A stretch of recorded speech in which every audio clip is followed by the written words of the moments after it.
Ever found yourself reaching for a bag of chips or a bar of chocolate in times of stress, sadness, or even boredom? Well, you've just encountered the enigma that is emotional eating.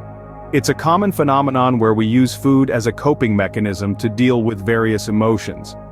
From the high-stakes stress of a looming deadline to the crushing weight of loneliness on a Friday night, our feelings can often dictate our dietary choices. Emotional eating is more than just an indulgence. It's a widespread occurrence that affects a significant portion of our society. However, it's not without its downsides.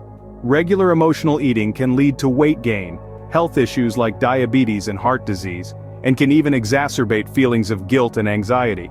It's important to remember that if you've ever found yourself in this cycle, you're not alone. Many of us are in this together. If you recognize yourself in this, don't worry, you are not alone, and more importantly, there are ways to manage it. To gain a deeper understanding of emotional eating, we've sought insights from a few renowned experts in nutrition and psychology. First up, we have Dr. Jane Green, a leading psychologist who has spent over 2 decades researching emotional health. She suggests that emotional eating is often a coping mechanism, a way for us to handle stress, anxiety, or even boredom. She emphasizes that it's not merely a lack of self-discipline, but a response to emotional triggers. Next, we hear from renowned nutritionist Dr. Mark Simmons. He explains that certain foods, especially those high in sugar and fat, can trigger the release of chemicals like dopamine in our brains. This creates a feeling of pleasure and reward, making us more likely to reach for these foods when we're feeling down. It's not just about the taste, but rather the comfort that these foods provide. Then we have health coach Lisa Peterson, who sheds light on the role of habits in emotional eating. Lisa explains that we often develop patterns around food during times of emotional distress. Over time, these patterns can become entrenched habits, making it harder for us to break free from the cycle of emotional eating. Lastly, we hear from Dr. Sarah Hughes, a renowned endocrinologist who talks about the role of hormones in emotional eating. According to her, hormones like cortisol and ghrelin can ramp up our appetite during times of stress. These hormones can drive us to eat more, even when we're not physically hungry. Each expert brings a unique perspective to the table, yet they all agree on one thing. Emotional eating isn't just about food. It's a complex interplay of our emotions, habits, physiological responses, and even our hormones.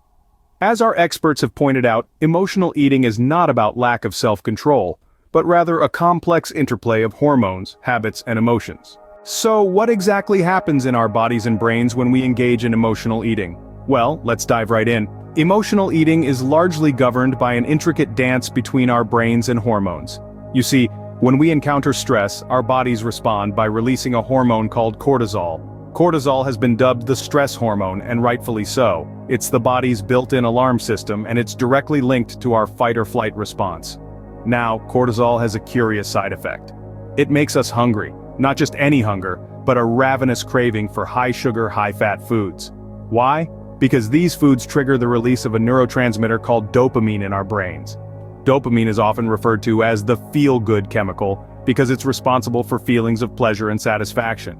So, when we're feeling down or stressed, we naturally gravitate towards foods that will give us a dopamine hit, providing a temporary emotional relief.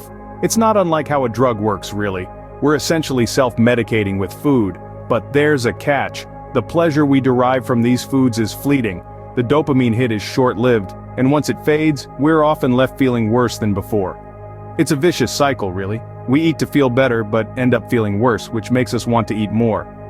Now let's not forget about another key player in this dance, serotonin. Serotonin is a hormone that stabilizes our mood, feelings of well-being, and happiness. This hormone's levels can also be influenced by what we eat. Foods rich in carbohydrates can increase serotonin levels, which is why we often crave these foods when we're feeling down. In essence, when we emotionally eat, we're often trying to fill an emotional void, not a physical hunger. We're using food as a tool to manipulate our brain chemistry and temporarily alleviate emotional discomfort. But as we've seen, this quick fix can lead to a cycle of overeating that's hard to break. It's a complex issue, but understanding the science behind it is a crucial step in addressing emotional eating. Now that we understand emotional eating better, what can we do about it? Let's dive into some practical tips and strategies that experts recommend for managing emotional eating. Firstly, we have mindfulness. Being mindful means being fully present and engaged in the moment, and it's a powerful tool in handling emotional eating. When you eat, try to focus on the experience. Savor each bite, take note of the flavors, textures, and aromas. Pay attention to your body's signals of hunger and fullness. This practice can help you distinguish between physical hunger and emotional hunger. Next, let's talk about stress management techniques. Emotional eating is often a response to stress. So, finding effective ways to manage stress can help curb the tendency to eat for comfort. Techniques can vary from person to person but may include activities like yoga, meditation, deep breathing exercises, or even something as simple as taking a walk or reading a book. The key is to find what works for you and make it a regular part of your routine. Now, onto healthy eating habits. Maintaining a balanced diet is crucial. This doesn't mean you need to cut out all your favorite foods. Instead, think about incorporating more fruits, vegetables, lean proteins, and whole grains into your meals. Try to eat at regular intervals throughout the day to prevent extreme hunger that can lead to overeating. And remember, it's okay to enjoy treats in moderation. It's also beneficial to keep a food and mood diary. Recording what and when you eat, along with your emotions at the time, can help identify patterns and triggers. This awareness can guide you in developing healthier responses to your emotions. Lastly, don't hesitate to seek professional help. A counselor or dietitian can provide personalized guidance and support, helping you navigate the complexities of emotional eating. Remember, the path to overcoming emotional eating is not about deprivation, but about learning to respond to your body's needs in healthier ways. It's about building a healthier relationship with food, where it serves as nourishment and pleasure, not as a coping mechanism. So take a deep breath and embark on this journey with patience and kindness towards yourself. You've got this.